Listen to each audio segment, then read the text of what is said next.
Hey everybody, this is Craig Cottle, Director of Nature Reliance School, coming to you today to give you a gear review of everything that I utilize, well, virtually everything that I utilize during a 5-day combat tactical training class. Tracy Trimble and myself attended a TYR group out of Louisiana, ran by John Hurth. We attended a 5-day tactical tracking class. I'm going to go through all my gear. This review is going to be quite a bit longer than most reviews that I do, so hang in there with me. If you're interested, come back to it a couple times because it's going to be longer than normal.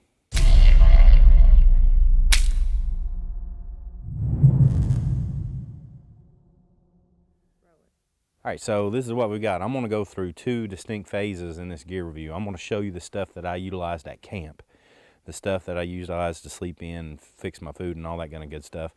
And then I'm going to show you the gear that I utilized during the actual training during the class. So there's going to be two distinct piles of stuff. All right. First off, I've been using these Eberlestock bags to put all my bedding in. These Eberlestock bags are waterproof. You can buy these. They zip into your Eberlestock Warhammers and Sky Cranes and that stuff of that nature, but they're waterproof. So I put my hammock, I put my sleeping bag, and I put in the socks that I put on in cold weather, I put down in this bag, so there's no chance that they get wet to and from a class, and so that's really important. After I get there and hang everything up, I lay this underneath of my hammock so that when I get out of my hammock, I have something to put my feet on rather than just sticking them, putting them down on wet earth or something of that nature. Now, what I also have, and this is another Eberlestock bag. This is not waterproof. This is like a luggage bag, or that's what I use it for. I keep all my extra clothes in this bag. Right now, I've got my hammock in there. But I stayed in my Hennessy hammock this weekend, or for that week, and my Hennessy hammock worked exceptionally well. Matter of fact, I've got a couple things I want to make sure I point out to you, because I stayed in the Hennessy hammock in 18-degree weather with 10 to 20 mile per hour winds without a sleeping bag, without an underquilt, or without a sleeping pad, without an underquilt, and stayed warm. So I'm going to describe for you in detail how I did that. All right, so first things first, I thought it was going to be warmer down there than it was, so I simply took my El Cheapo 30-degree bag made by Teton. This is not an expensive bag. I got this for Christmas a few years ago. Military sleep system probably would have been a better choice. It would have been warmer.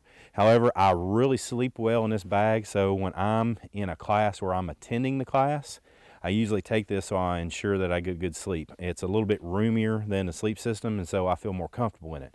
But it's a 30-degree bag. Now, what I ran into was one night, as I said, it was going to get down to 18 degrees. Well, it's forecasted for 19, but it ended up getting down to 18. And the winds were 10 to 20 miles per hour. My hammock was literally swinging in the wind. So two things that I did. I pulled the sides of the hammock all the way down to the hammock so there was no air that was blowing inside the hammock itself. And then I have one of these SOL Bivy Bags. This is, you see a lot of the orange stuff by SOL, which is good for survival and being able to find yourself. But since this is a tactical class and I thought I might use this in the field, I had bought their green, what they consider their tactical bag. So this has a reflective blanket feel to it, and it has a hood on it. Here's how I stayed warm that night. I took this bag, I stuffed it inside of my sleeping bag, and I slept inside the sleeping bag. Now, that was it. That's how I stayed warm. One other thing that I added to the equation is, I've talked about this previously, but I bought a Hill People Serape, however you want to call it, which is basically like a wearable poncho liner, right? Now, this is something else that I've done twice in really, really cold weather, and it's worked exceptionally well. That is, there is a ridge line that runs on the inside of the hammock, and I take a whoopee, whether it's this one or another whoopee or poncho line or whatever you want to call it, and I drape it over top of the inside of my hammock so that it covers me from about the waist up and around my head. So everything that I breathe in and out, that warm air is in there. Now, a lot of people say never to do that. Well, I've done it twice in a hammock. With again, I want to emphasize this because people say this can't be done, and I proved them wrong. No sleeping pad, no underquilt, and I stayed warm. I didn't get cold.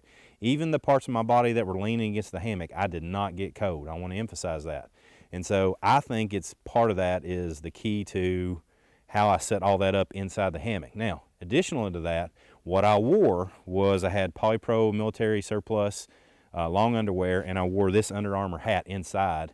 I got inside the sleeping bag, put the sleeping bag up all the way around my head, had a breathing area, and again, I stayed warm. So As far as sleeping arrangements, that's pretty much it. But the other thing I wanted to point out, because I've talked about this several times on video, is I had one of the MSR Whisper Light International stoves. This is the gas. I forgot to bring the burner to show you on camera. But just look up Whisper Light International. I have a link for it. In cold weather, jet boils, which I use quite often in classes, they do not work. They don't work at all. The gas, it's basically what gets lit in butane or isopropane type cook stove is that it's the fumes that's coming off of it that get lit. So you might have a canister and you can shake it and go, yeah, it's full of gas, but it's the fumes that come off of it, the vapor that gets lit. And that vapor does not rise as well in cold weather. So these don't work very well at all. So we actually tried it and I couldn't get it to even heat up a cup of water. Okay, so with that said, that's why I had my MSR stove. That's all stuff that basically stayed at the truck. I didn't take that to the field. So that's basically my camp setup. I had some Mountain House meals. We took some summer sausage and crackers, and basically what I ate for lunch and breakfast was I had about 3 or 4 bags of basically like trail mix that my wife had made for me. Had some Cheerios, some peanuts, some Reese's peanut butter M&Ms, or peanut butter M&Ms, whatever you call those, which I really like those. Almonds, and that's basically what I ate for lunch every day and breakfast. So that's basically my camp setup. So what I'm going to go into next is everything that was my tactical use in class. All right, so let's take a look at the tactical side of the class. So here's what I did. I had my little brother, and I actually ended up not using it because I got concerned because we were doing anywhere between 5 and 10 miles a day, and I got concerned because I'm not in exceptionally good shape that carrying a pack with a lot of gear in it would be too much. Because I was carrying a chest rig, had my E&E kit in it in case some sort of survival scenario happened, but so I didn't end up carrying it, and I probably should have because I probably need to have a little bit more gear. This is my first aid kit, and I've talked about that in detail, but I want to talk and spend most of my time talking about what was on my chest rig. Okay, so my chest rig is what I worked in and out of the entire week. Okay, now this chest rig is a cheapo. Yeah, just make sure the microphone's good. All right, so this chest rig is a cheapo, and I'm going to talk about all the different parts and pieces on it because it's got it's a hodgepodge of different pieces and parts. So the rig itself is a Condor. I've had rigs that have just the area right here where you can molly stuff in, but I went with this one because it's cheap and it's got a couple of map cases in it, as well as it's got a piece that I can put on my upper chest and carry just a little bit more information and gear. And that's what I did. I got a Tactical Tailor admin pouch here. Tactical Tailor admin pouch. You open it up. It's got a nice shelf in it. Basically what I was carrying in here is I was carrying my Lensatic compass. Have a lighter, Leatherman. I have lenses for my flashlight that's on the bottom, my PowerTac tactical flashlight. I have a removable map case, which we didn't end up not using.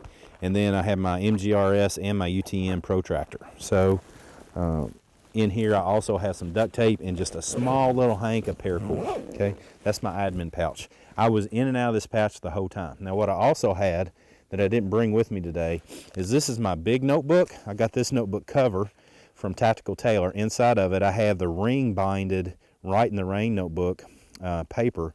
And I also have a very small Right in the Rain notebook that'll fit in this admin pouch. So basically what I was doing is when we were around camp, I was utilizing this notebook because it's easier to utilize. And then when we were out in the field, if I need to take a few notes, which I did a couple times, I just pulled this notebook out. Now this is what I also got on here. Here's an Eberlestock pouch, and I think this is from ATS, this mag pouch. We were not supposed to carry any ammunition with us, or at least that was my understanding. It was to be further understood to basically not carry any of your weapons. So I didn't even take any mags with me. I kept my mag pouches open, didn't carry anything in them at all. What I also have on here is a 511 tactical med kit pouch. Basically I have my tourniquet, my Israeli bandage in here, my MPA, I have a chest seal, chest decompression needle, and a few 4x4 gauze and some duct tape. And that all fits right here in this small pouch, and so that went with me every day. And here's how I ran through the week. I've got 2 distinct bags here. This bag right here is the one that I utilize for stuff that I was going to get in and out of. And the reason I was doing it that way is this side was basically my survival kit. And I didn't want to get into it, and I didn't want to mess with it, because I never want to mess with stuff that's on the side where my weapon's going to be at. And so I'm always cognizant of what's going on there. I have a Vortex 8x36. I can't tell you how many times I utilize this trying to find people in the woods. It came in very, very good use, not only by me, but several other people in the class. Now, what I ended up doing was just clipping it straight onto my, when I was out, I just clipped it right there so it was easy to get to, because I was utilizing it over and over and over again. I don't have an optic on my rifle, and so this is what I was utilizing to get out. I have a Tailor Hat PN60 GPS unit. We were told to bring these. We didn't actually use them in class, but what I did is during the class, and I'm going to have a review on the class too so you can hear some details there, but every time we stopped, I got out my GPS unit, found out where I was in relationship to our camp, took a bearing, so I always knew where camp was no matter where I was, because I was in an area I'd never been into in my life. I've never been to Louisiana, let alone this state or this federal land. And so I was constantly making sure that I knew where we were in relationship to where we had to go for the night. Now, what I also had in here is my tape measure. Again, it was a tactical tracking class, and so I keep a little bitty 12-foot tape measure, because it's just one of those things you don't use it a lot, but it's a necessity to get some good data and get evidence and record it. And so I've just got this really cheap, and I've had this, I don't even know where I got it. It's just a Rubbermaid tape measure. What I also have in here is an orange bandana, utilized for a number of things any number of things that I utilized in class. Now, I had the Baofeng radio with a handset on it. This makes it a whole lot easier to use, but we didn't actually utilize those in class. Now, beyond that, I'm going to talk about what kind of clothing I wore, so we'll take a break and come back to that. All right, so as far as what I wore in class, this is what I had with me. I didn't bring all of it here to show you. I've showed this in several videos, and I'll make sure I get them connected to this blog too. But I wore proper clothing in ATAX FG. I had the basically regular battle pants, and I had the jacket, not the combat shirt, but the overshirt. I used to wear the combat shirt. I found that it's just a little bit cumbersome and not as easy to use as the jacket, and it's a little bit more versatile to have the jacket. So underneath the jacket, what I had, and I'm not talking it's a all-weather jacket, it's just like the overshirt. I had either a long-sleeved bikers. I used to mountain bike, so I have 3 or 4 of these long-sleeve moisture-wicking shirts. I had 2 of those that I wore throughout the week, and then I also had 2 things that I wore on top of that. I either wore a wool sweater or I had a polar fleece jacket, and then I put the ATAX on top of that. Now, the thing that I wish I'd brought to show you that is basically a lifesaver, and I've just utilized it so many times I can't begin to tell you how many times I've used it, is you see me all the time when I'm doing this type of stuff. I wear this down vest. Well, this is just not a useful device to have on or in a class like that, particularly on the last day when it rained. When this down gets wet, it's no good. So I have a polar fleece vest, and that's all it is. It's a vest, but it's like that thicker pile where when it gets warmed up, it holds heat if you got something on top of it. Slept in that thing a couple nights. I utilized it on track. I could take it on and off. I could stick it down in my BDU pockets, and it's just an incredibly useful piece of equipment. Last but not least, as far as what I wore, I had a regular tactical Tailor hat. I wore this in the mornings. I had this proper BDU hat, and I had, again, the tactical tail operator hat that I wore throughout class. And so that's what my headgear was. And basically, I could take this off, stuff it in my pocket when I didn't need it, and just go back and forth, and I could keep that in my BDU pocket.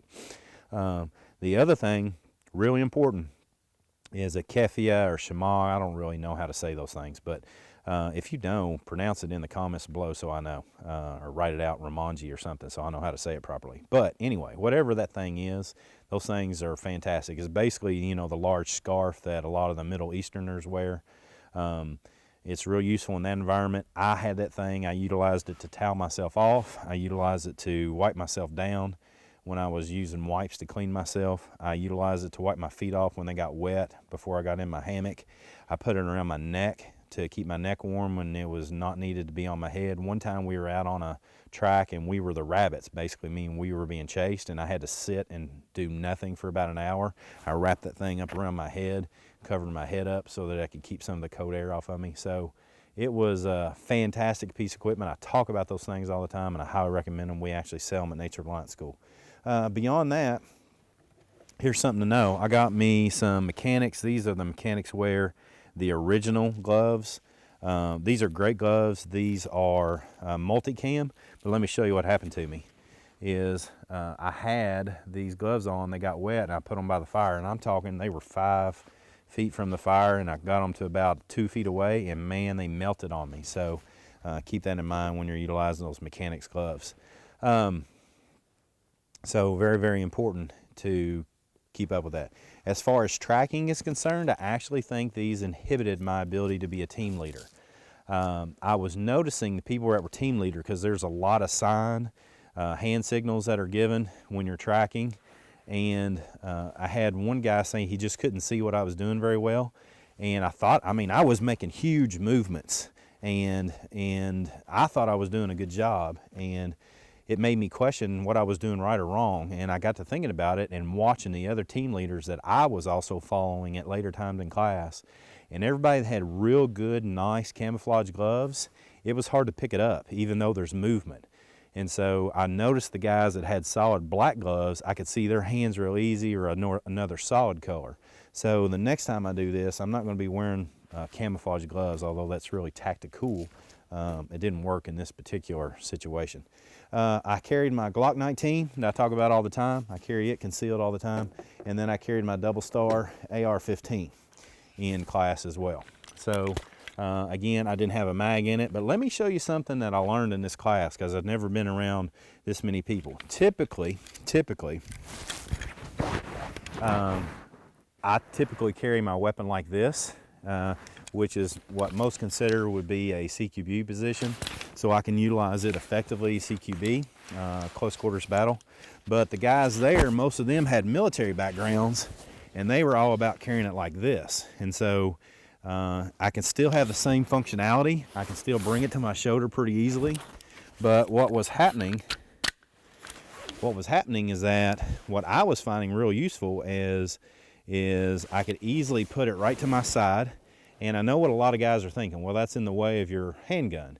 And true, that's very true. But I found for the purpose of tracking that this was real useful to be able to put it right back on my side, be able to do what I was doing out here. And then when I was a flanker or providing security, I carried my weapon like this the whole time. So with that said, if I needed to get to a handgun, I can easily get to my handgun. Didn't need to discard this out of the way, get my handgun, bring it to bear. So some thoughts, some things I'm gonna have to work through. So if you have any comments or suggestions on that, then put them on there, because we had a lot of gentlemen from basically every branch of military service, some of them special forces, and they all carried their weapon like this. And so it's some food for thought for me. And if you have some advice, then put them in the comments. So there you go. That's all the gear that I utilized for a week. It was an intense class. I highly recommend Tier Group for any training. He does small unit tactics, tracking.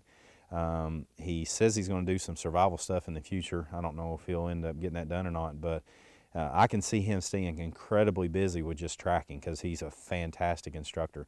If he's as good teaching the other material that he teaches, then I can't recommend him enough. It was a great class. John Hurth was an incredibly approachable individual. He was happy to answer anybody and everybody's questions. I've been teaching things to people for nearly 30 years now, and I found him to be a real good leader and teacher. Other than just knowledgeable about his craft, he was a good teacher. He knew right when he needed to be direct and tell somebody they needed to work on something, and he was also really good at positive reinforcement when somebody needed to be lifted up a little bit. Tracking's hard. It's really, really hard, and it's easy to get down on yourself, and John was fantastic at saying what he needed to say to make sure everybody stayed in the game and stayed active. So with that said, I highly recommend Tier Group. That's what I utilize. I'll have links to everything in the blog so you can find it yourself if any piece or part of this you find interesting. If it's something that's offered on Amazon, I'm going to put an Amazon link on there, because if we put an Amazon link and you buy it, guess what? we get a little cut of it. So if you like the videos, hey, it's free. It's free. Did I say it's free? It's free. The videos are free. The way we can continue to make things free is if you buy stuff, you throw a few cents our way. So the links that are to Amazon, if something interests you there, then get it, and that helps Nature Reliance School keep doing what it's doing. We really appreciate your support. So with that said, come on, join in. Let's learn together.